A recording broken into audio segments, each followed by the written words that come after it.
Hey guys, this is something a bit different from what I usually do. It's something I've been playing around with for a while now. I'll be doing multiple videos in the future where I review a game, give my honest thoughts and opinions on it, and at the end of each review, I'll give my view on whether it is something that should be bought at full price and or release, or if it's something that you should rather hang on to and wait until there's a sale.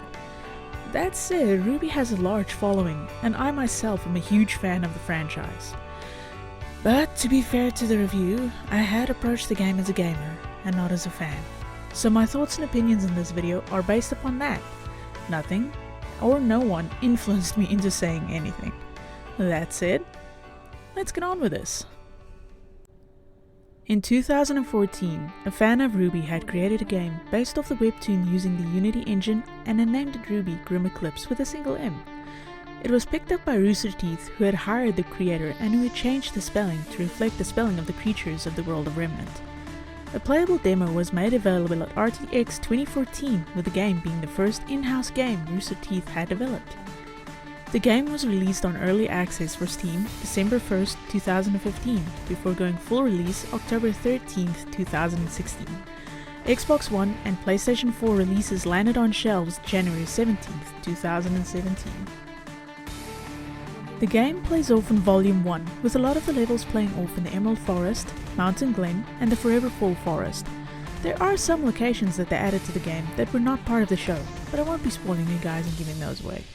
Even though it plays off in Volume 1, the game follows a completely different storyline with the team tracking down some mysterious things happening around the Emerald Forest. After some investigation, the game leads our heroines off on an adventure to new locations and a face-off past. One that I feel adds some interesting background to Mountain Glen. You battle it out with Dr. Merlot and his Grimm experiments and his androids to ensure the safety of Beacon and Remnant as a whole, as you never know where these experiments might go or what could happen. Let's take them out now, girls. RWBY Grimm Eclipse is a hack and slash game with the player assuming the role of the girls from Team RWBY. You can take your pick of Ruby, Weiss, Blake or Yang. As I was playing this on my own, I was able to switch off between them as I played each chapter. The game does have a multiplayer, and honestly, I would suggest you make use of this.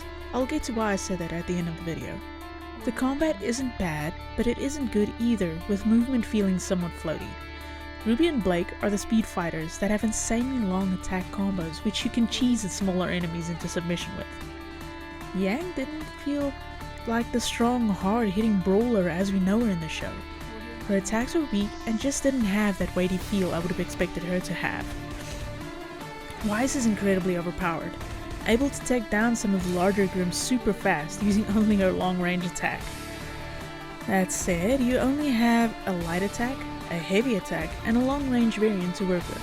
Stringing them together isn't all that hard to do, as it just comes down to 1, 2, or 3 shotting the enemies with a light attack and using a heavy as a punctuation to the punishment.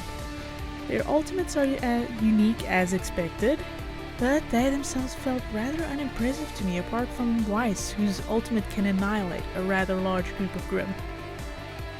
There are stagger interrupts that they give you, and if you're surrounded, it's okay, you can almost jump clear across the screen to stagger the enemy attacking a smaller distance from you to get out of your mess, and then just chain it all to your heart's content until your enemies are dead. That also being said, again, sometimes it felt like the stagger prompt didn't always align with the enemy attack animation, often leaving me getting smacked by them for being too close all of a sudden. There is a special type of attack you can launch at certain times. I'm not entirely sure what triggers it, to be honest, but it lets you do a pretty badass move inflicting a large amount of damage to a single target. But, all said and done, I wasn't very impressed with the combat. The game has items called artifacts that you can pick up for some more experience points. There are chess pieces, so it's a nice throwback to the Emerald Forest arc of Volume 1.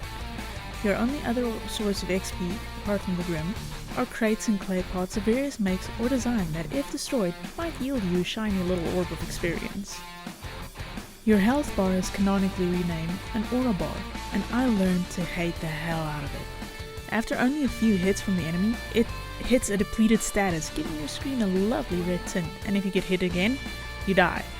The only way to up it is to purchase it with upgrade points from the skill screen, and even that doesn't really help all that much. There is an ability that allows you to take 1 or 2 more hits when your aura is depleted before you die, but that does not really help a lot. There are some enemies that can even shred your aura in one shot and can have long-reaching attacks, especially later in the game. It was a frustrating experience to say the least.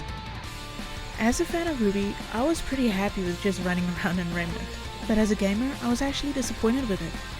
The graphics aren't bad, and they tried to stay true to the art style of the show.